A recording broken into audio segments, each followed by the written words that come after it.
The champagne was already open. That detail matters more than it might seem.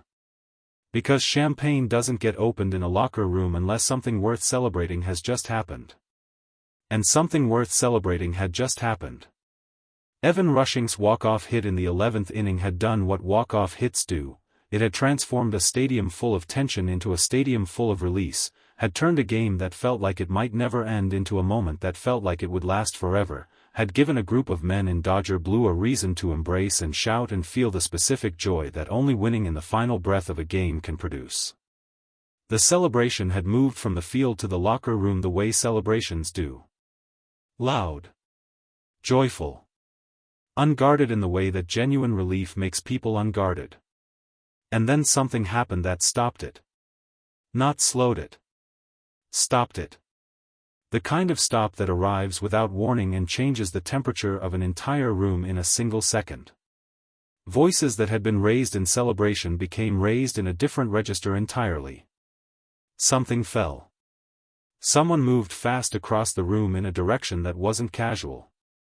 And the champagne that had been opened for a walk-off celebration was still in people's hands when the locker room became the site of something that had nothing to do with celebrating. Evan Rushing and Christian Scott. In the same room. After the same game. On the same team. And between them, something that had been building since the 10th inning finally arrived at its destination. The game itself had been a war of the particular kind that extra inning baseball produces. The kind where the longer it goes, the more it costs everyone involved. The Dodgers had fought through 9 innings of tension that never fully released, always building, always threatening to break in one direction or the other without ever fully committing. Into extra innings they went.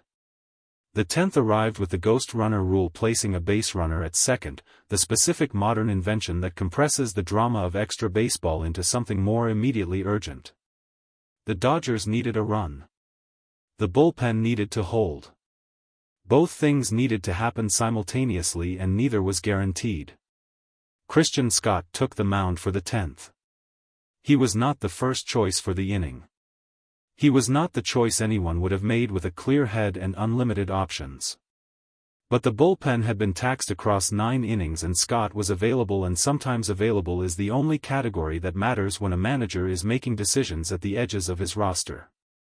Scott stepped onto the mound in the 10th carrying the particular weight of a pitcher who knows the margin for error has essentially disappeared. 1 run. That was all the other team needed. The ghost runner was already at second. 1 mistake. 1 pitch in the wrong location to the wrong hitter at the wrong moment.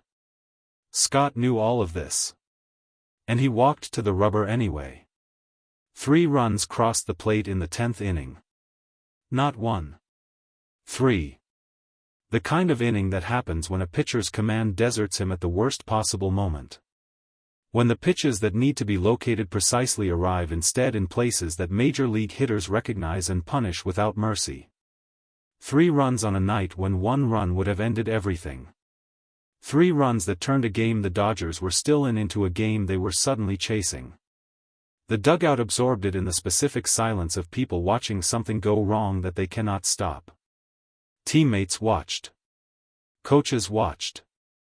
And Evan Rushing, sitting in the dugout having already delivered what felt like the decisive contribution of the evening earlier in the game, watched 3 runs cross the plate and felt something shift inside him. Not just frustration at the outcome. Something more specific. Something directed. Because Rushing had been in the on-deck circle when the 3rd run scored. Had been watching the inning unfold from a position close enough to see details that the cameras didn't capture and the broadcasters didn't narrate. He had seen something in the 10th inning that stayed with him through the bottom of the 10th, through the 11th, through his own walk-off hit that sent the stadium into delirium. Something he hadn't let go of. Something that was still with him when he walked into the locker room to the sound of celebration and the smell of open champagne. Otani had seen it coming before it arrived. That was the part that emerged later, quietly, from people who had been in the dugout during the 10th inning. While the 3 runs were scoring. While the damage was accumulating. While Scott was on the mound doing everything he could with what he had left.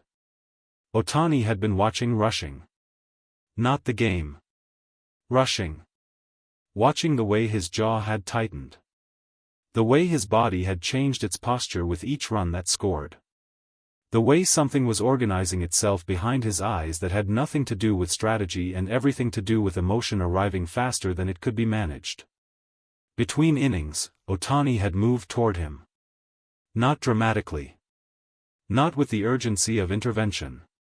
With the quiet, deliberate movement of someone who has assessed a situation and decided that presence matters more than words right now. He sat beside Rushing. Said something brief through his interpreter. Rushing nodded once. Said something back. Otani stayed. Just stayed. For the entire bottom of the 10th while the Dodgers were batting, Otani remained beside Rushing in the dugout. A silent, steady presence between a player and whatever was building inside him. It worked. For that inning, it worked. The 11th came. Rushing walked to the plate. Hit the ball that ended the game. And the moment the walk-off landed, the moment the celebration exploded around him, Otani's presence in the dugout was replaced by the chaos of 20 men rushing the field. And Rushing walked into the locker room alone. Scott was already inside when Rushing entered. That timing was the thing that made everything else inevitable. In a different sequence, in a different arrangement of arrivals, perhaps the night ends differently. Perhaps the celebration creates enough noise and enough distance that what needed to be said gets said quietly, privately, in a moment chosen rather than stumbled into. But Scott was there. And Rushing was there. And the thing Rushing had been carrying since the 10th inning was still fully present and fully unresolved. Words were exchanged first. The accounts of what those words contained vary depending on who is telling the story and how much they are willing to say publicly. But the temperature of those words was consistent across every account. Hot. Direct. Accusatory in the specific way that exhaustion and relief and lingering frustration produce when they combine in a small room after an 11-inning game. Scott responded. And the response was not the response that de-escalates. It was the response of a pitcher who had just given up 3 runs and walked into a celebration that felt like an accusation and was not prepared to absorb criticism without returning it. The physical exchange that followed was brief. As these things always are. Because locker rooms contain many people and many people move fast when they hear a change in the sound of a room. It was over before it fully began. But it had happened. And in baseball, things that happen in a locker room after a game do not stay in the locker room. The organization moved quickly.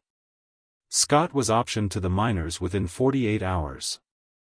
The official language was careful and said nothing about what had happened in the locker room. It spoke of roster decisions and development needs and the kind of organizational language that covers a multitude of actual reasons.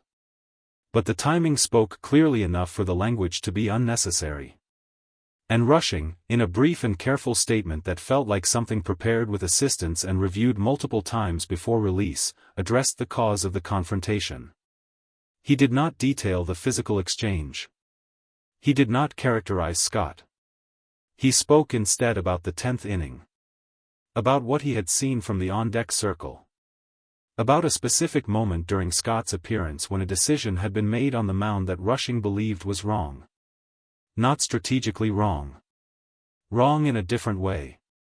In a way that touched something Rushing considered more important than strategy. He didn't elaborate further. He didn't need to. The baseball world filled in the remaining space with the specific thoroughness it applies to stories that happen between the lines of official statements. And Otani, when asked about his moment with Rushing in the dugout during the 10th inning, said only this. Through his interpreter. Quietly. Without drama. I just sat with him. Sometimes that is enough. This time it almost was.